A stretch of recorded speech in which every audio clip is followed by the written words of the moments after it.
Boa noite. O programa Biografia de hoje traz uma figura diferente. Não é de Erechim, mas poderia ser. Tanto poderia que já está morando aqui. E é uma autoridade aqui na nossa região. Com certeza, vocês já devem ter ouvido falar o Coronel Soares.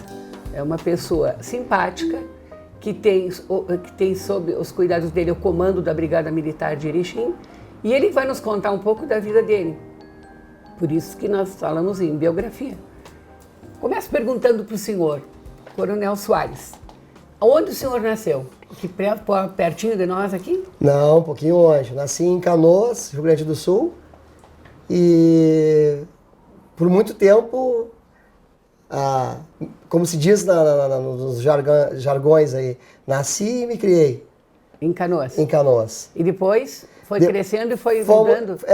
Ficamos muito tempo em Canoas e me afastei efetivamente de Canoas quando fui entrar para a escola de formação de oficiais da Brigada Militar em Porto Alegre. Seu pai era militar? Não. Os avós sim. Os dois avós eram militares da Brigada Militar. E os seus avós influenciaram na sua escolha? Acho que sim. Posso dizer que no primeiro momento não, mas depois de estar dentro da Brigada Militar e saber efetivamente como as coisas aconteciam, né? Porque para mim era uma novidade, e sabendo um pouco da história dos meus dois avós, acredito que sim. Ao final tiveram uma boa influência. O senhor acha que a escola militar traz uma formação extraordinária para um jovem? Eu diria que hoje é uma referência, né? As escolas militares hoje são referência. Trago como exemplo o Colégio Militar de Porto Alegre, o Colégio Tiradentes, os colégios Tiradentes da Brigada Militar. Nós temos em Porto Alegre, mas algumas escolas no interior do estado, onde Passo Fundo, por exemplo, onde foi considerada a melhor escola de formação do estado, escola pública, né? Foi considerada agora no último levantamento aí. O que o senhor pode citar de diferente entre uma escola militar, uma escola pública e uma escola particular?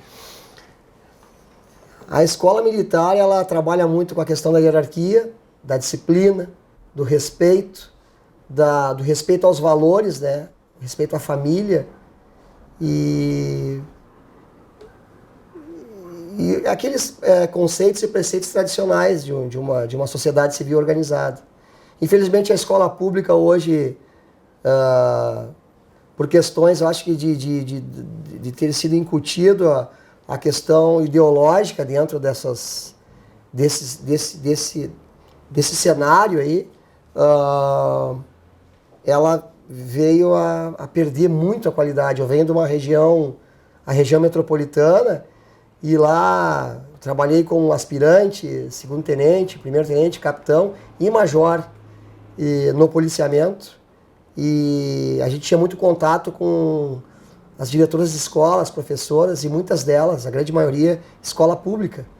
E aí as mazelas que a gente tomava conhecimento por conta de relatos desse corpo diretivo aí, era uma coisa assim que a gente ficava abismado, né? A gente não acreditava, porque no tempo que eu frequentei a escola pública, a minha origem é a escola pública, eu não frequentei escolas militares, e eu sou de um tempo em que a escola pública te dava condições de tu prestar um vestibular, de tu concorrer a cargos importantes aí no cenário estadual, né? E hoje não se vê mais isso, né? Uma certa desorganização, começa pela falta de efetivo, baixos salários, né? E, como eu digo, entra a questão do cunho político ideológico no meio, e aí isso aí acaba por derrubar toda e qualquer qualidade de ensino. A escola privada ainda se mantém, se paga, né, para se manter uma estrutura e uma dinâmica de trabalho muito perto do que são as escolas militares. Então as escolas privadas são hoje um meio termo entre a escola militar e a pública. Tomara que o nosso presidente Bolsonaro consiga o seu intento aí de colocar pelo menos 1.000 escolas militares em todo o Brasil. Eu acredito que a educação vai ganhar muito com isso. Erechim mereceria uma. Mais até. Mas eu posso dizer para vocês uma coisa, Erechim, eu cheguei há 1 ano e 4 meses em Erechim, e meus 2 filhos estudam aqui, eu tenho os 2 filhos que me acompanham aqui, né, do meu segundo casamento, um de 12 anos, o Enzo, e a Yasmin, de 4 anos. A Yasmin está numa creche. E o Enzo numa escola pública, aqui na frente, aqui o Colégio Mantovani. E eu, quando cheguei aqui, fiquei impressionado com a qualidade do ensino público da região do Alto Uruguai. Dá derrelho, vou usar esse termo, dá derrelho no ensino público da região metropolitana. O nível aqui é infinitamente mais alto. O grau de responsabilidade e de comprometimento dos professores aqui, dos colégios públicos, estaduais e municipais, é uma coisa de encantar. Muito bom. De encantar. Isso aí é uma coisa que me chamou a atenção na região. Foi um dos motivos de eu ter dito para a esposa, olha, vamos ficar. Vamos ficar porque o lugar é bom para criar os filhos. O lugar é muito bom e começa por essa questão. A qualidade da educação de Erechim. Já tenho visitado alguns outros municípios e vejo que me parece que é por uma questão da formação da etnia aqui da região, né? O povo italiano, o alemão, o polonês e o judeu. E aí, claro, temos aí o português, o índio, né? O negro, mas essa mistura aí, ela deu uma boa qualidade aqui. Vou falar da educação da região do Alto Uruguai aqui é de tirar o chapéu. Voltando para a escola militar, uma curiosidade. Todo professor da escola militar é um militar? Não. Pego, por exemplo, o Colégio Tiradentes, né? Os colégios Tiradentes. Nós temos aqui em Passo Fundo um Colégio Tiradentes. Temos professores ali que, inclusive, são professores nomeados pelo Estado e que são alocados, né? E realocados, transferidos, conforme as demandas que as escolas vão surgindo. E aí o Colégio Tiradentes, por ser uma escola pública estadual, entra nesse rol de demandas aí que devem ser atendidas pelos conselhos regionais de educação, né? E pela Secretaria Estadual de Educação. Coronel, o soldado que entra na Brigada Militar, se ele cursou uma escola militar, ele já entra subindo de graduação ou ele inicia como soldado igual? Não, ele não tem nenhuma vantagem. A única vantagem que o policial hoje tem em ser egresso das escolas militares é a qualidade mesmo. Eu acredito que essa pessoa que vai prestar um concurso público, porque para entrar na Brigada Militar, no Exército, concurso público, né? Estadual ou federal, ele vai ter que passar por uma prova. Ou algumas provas até, conforme a instituição que ele estiver tentando entrar. O que ele vai trazer agregado à sua pessoa é o conhecimento, que eu tenho certeza que a qualidade, o nível de conhecimento da pessoa egressa dos colégios militares, ele é infinitamente maior comparado a quem vem de uma escola pública normal e até posso dizer quem vem de uma escola privada. E é comum isso, os alunos da escola militar procurarem a brigada? Houve um tempo na Brigada Militar e nas Forças Armadas em que nós formávamos para utilizarmos dentro das corporações. Hoje não mais. Nós temos aí, como eu disse, tem algumas conjecturas que acabam fazendo com que essa meninada aí decida para que lado vão optar, né? Então hoje, posso dizer que hoje, no Colégio Tiradentes, é uma escola realmente muito puxada, o nível de exigência é maior, é alto, e infelizmente nós formamos para esses jovens ingressarem numa faculdade de medicina, de direito, de engenharia, e ainda alguns, seguem a carreira militar, muitas vezes até seguindo os passos dos seus pais ou até avós. Falando em carreira militar, a hierarquia, os cargos que vão subindo na Brigada Militar são iguais do Exército? Sim. A Brigada Militar até alguns anos atrás era rigorosamente igual. Apenas diferenciava em que a ascensão funcional dentro da Brigada Militar chega até o posto máximo de coronel. E no Exército nós temos, além do coronel, são os oficiais generais, né? Chegam ao general de exército, né? Nós não temos oficiais generais nas polícias militares. Agora, alguns dias atrás, aí o governador do Rio de Janeiro nomeou um posto de general dentro da Polícia Militar do Rio de Janeiro. Fato esse que gerou contestação por alguns entendidos no assunto, vou usar esse termo, né? Que já deram lá os seus pitacos, lá dizendo que não podia, que não dá e tal. E isso é um debate hoje, né? A verdade é que ele criou o posto de oficial general ali para o comandante-geral da polícia ser um oficial general e está sendo debatido hoje no nível nacional da legalidade disso aí. Hoje, a Brigada Militar, ela não tem todos os postos e graduações que o Exército Brasileiro possui. Nós não temos hoje a graduação de cabo, Então entra como soldado e qual é o passo seguinte? Ele sai sargento. Não, mas na Brigada Militar entra como soldado. Soldado. O posto seguinte? Terceiro sargento. Ah, direto? O cabo ele foi extinto. E também o terceiro sargento está sendo extinto. Vai ser segundo sargento? Deverá sair segundo sargento. Depois segundo sargento, primeiro sargento. O subtenente foi extinto, né, que no Exército tem.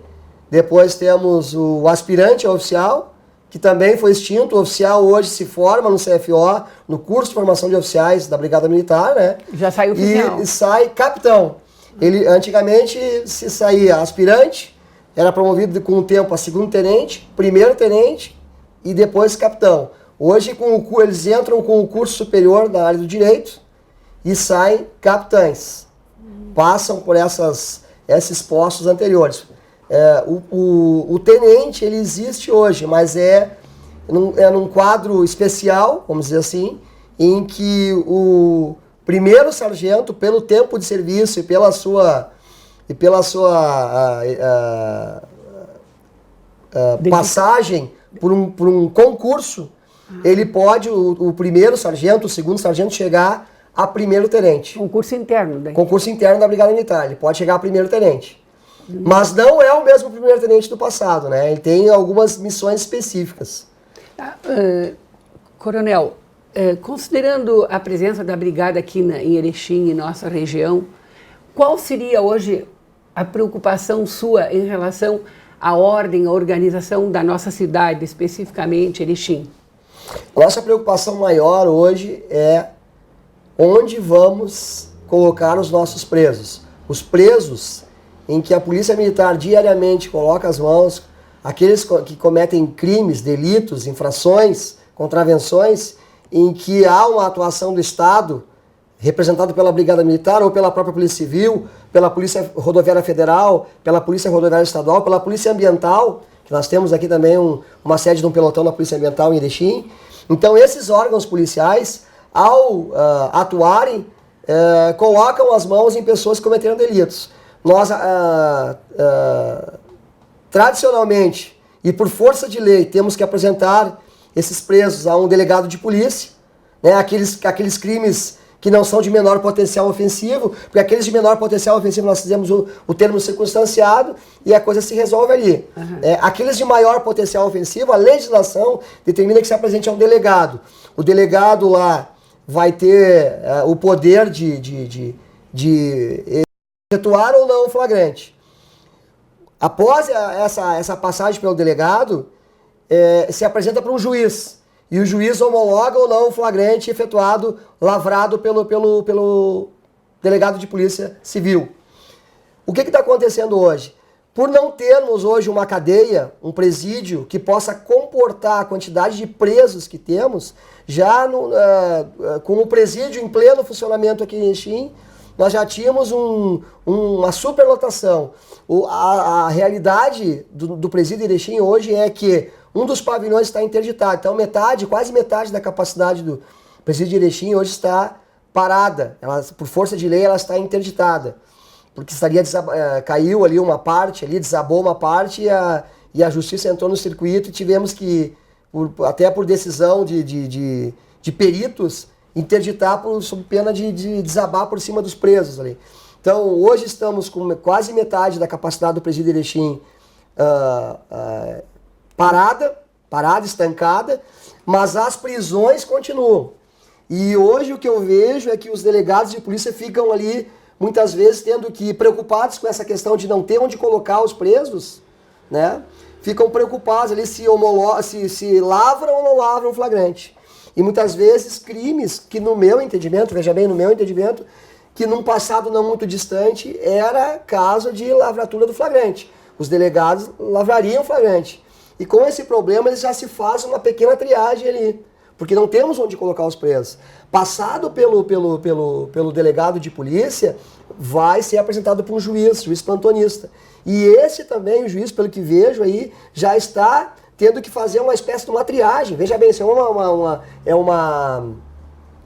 uma coisa que eu particularmente estou notando, né? Não estou dizendo que isso esteja acontecendo, mas o que sinto que esteja acontecendo por conta da falta de vagas é que o próprio juiz também muitas vezes, por não ter onde apresentar, onde colocar o preso, segregar o cidadão, deixar guardado ali por um tempo, ele também tem que fazer algumas escolhas ali e muitas vezes presos que deveriam imediatamente ser apresentados ali no presídio de Erechim, eles acabam recebendo aí penas alternativas, né? Seria aí pelo delegado não lavrar o flagrante e fazer o criminoso responder um inquérito em liberdade, vai responder em liberdade.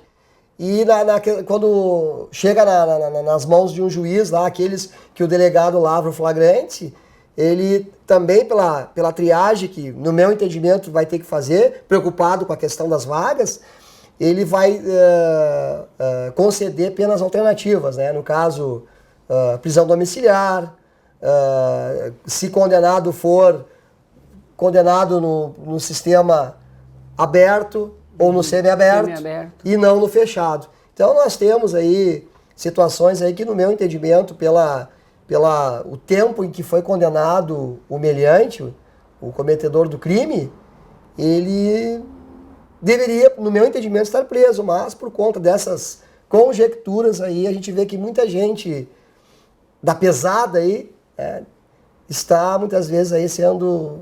É uma ameaça isso, né? Não sei se beneficiado ou sendo contemplado com essa possibilidade por conta da falta de vaga.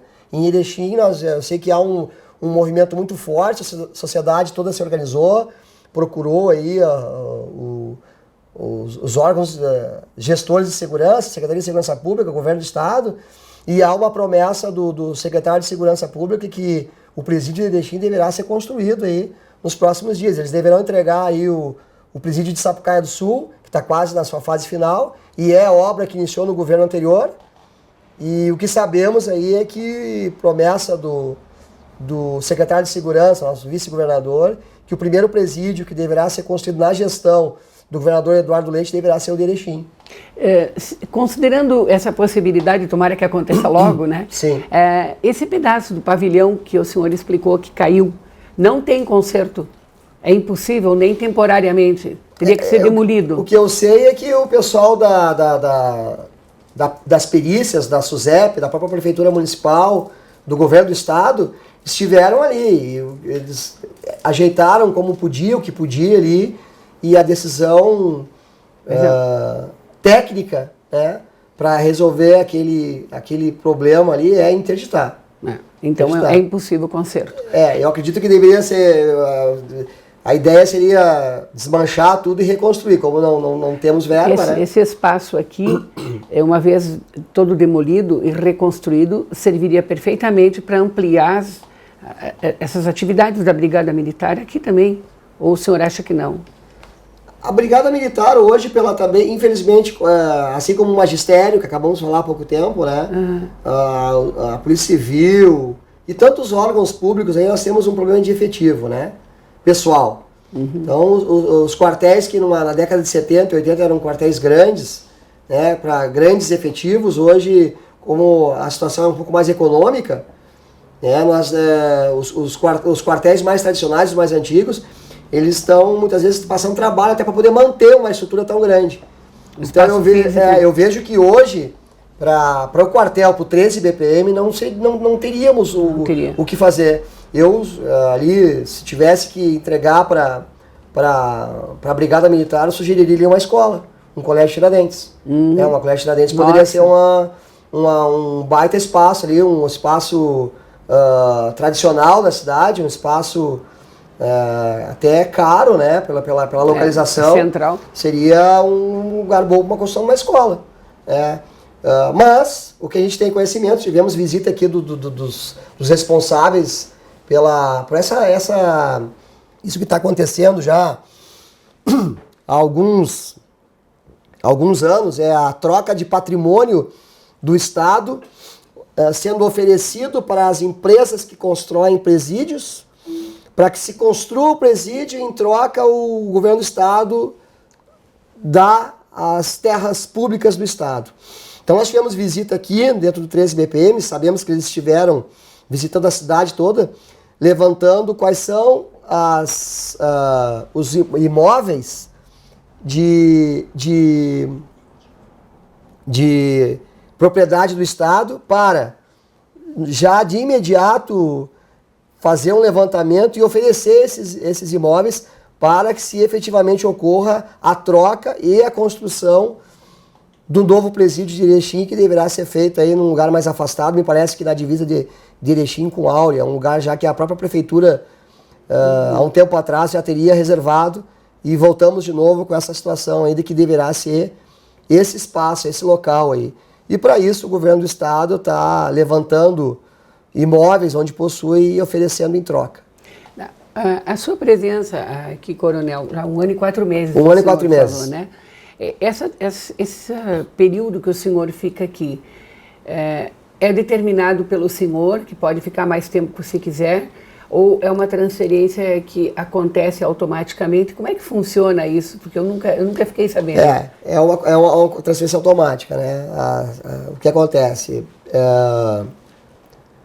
O nosso efetivo a todo momento, principalmente os gestores, os oficiais, eles estão entrando e saindo, né? O pessoal indo para a reserva, se aposentando, as promoções, as pessoas vão ascendendo profissionalmente na carreira, e quando se chega num determinado posto, ou pelo tempo de serviço, ou pela idade, eles acabam tendo que se aposentar. Ou porque pedem para ir, já tem tempo, ou a famosa aposentadoria compulsória determina que a pessoa saia, ou pelo tempo de serviço, ou pela idade que essa pessoa chegou. Qual é a idade limite? Para coronéis, 55 anos. Mas eu acredito que a maioria dos oficiais nossos, eles têm ido para a reserva pelo tempo de serviço que tem contribuído. É difícil pegar alguém pela idade, né? Então, por conta desse entrar e sair de funcionários públicos, né, militares, nós temos a realocação de pessoas em determinadas funções. E só por conta dessa realocação, se saiu um coronel para a reserva, eu digo, olha, temos que promover um coronel. Saiu 3 coronéis para a reserva, temos que promover 3. E por conta disso, há uma dança de cadeiras, vamos usar essa expressão, e por conta disso é automático a permanência de um oficial superior, no caso de major, tenente-coronel, coronela, eles têm um tempo limite, né, de determinada função. Aqui em Erechim, pelo que vejo aí dos nossos ex-comandantes aí, a média de tempo aí, ela não a média do que está aí não é mais do que 3 anos. 3 anos e meio. Tá, eu queria lhe perguntar uma coisa que hoje já não chama mais atenção, já é comum, né? Como é que a brigada administra a presença de mulheres na corporação? Concurso público, né? Nós não temos nenhuma triagem que impeça o público feminino de tentar o concurso público e tentar a sua carreira policial militar. Assim como é nas Forças Armadas também. O concurso é público, é aberto, nós temos apenas um limite de idade e as mulheres estão entrando. Hoje nós tivemos aí um curso de formação agora, o 13 BPM formou 29 novos soldados aí no dia 31 de julho, que tiveram a opção, a possibilidade de, pela sua nota no curso, escolher qual local do estado que iriam trabalhar. A grande maioria dos que nós formamos conseguiram, pela sua nota, escolher ficar na região, que é muito bom para nós, porque nós temos a certeza daquilo que formamos, né? nesses 2.100 que foram chamados aí, nós tivemos muitas mulheres. A gente tem notado que as mulheres têm cada vez mais em concurso público, aumentando o número de policiais femininas que se formam aí. Coronel, o concurso que envolve homens e mulheres, né, é igual, né? Sim. Tem prova técnica, prova intelectual, né? Sim. E depois tem uma prova física também? Temos a prova de saúde, eles têm que passar uma bateria de médicos, né, para ver as suas condições de saúde. Eles fazem a prova física, né, se submetem a um teste físico, a prova intelectual e a prova psicológica. Deve ser bem difícil, não é tão simples assim. Tem uma certa porcentagem aí que não consegue concluir o certame. Eu queria mostrar aqui o quadro da sua formatura. Não sei se já foi mostrado aqui. Um quadro da última turma, né? Alguns instrutores eles deram como instrutores destaques, né? E aí eu, graças a Deus, fui agraciado por essa última turma aí. Um destaque. O instrutor de tiro deles. Sou instrutor de tiro da O senhor é favorável à escola de tiro? Sim. E o senhor é favorável ao porte de armas? Sim. Sim, acho que... O senhor acha que a população armada vai estar mais segura? Com certeza, com certeza, não tenho dúvida. O Estatuto do Desarmamento só desarmou o cidadão de bem, né? Uhum. As armas ilegais continuam entrando no país,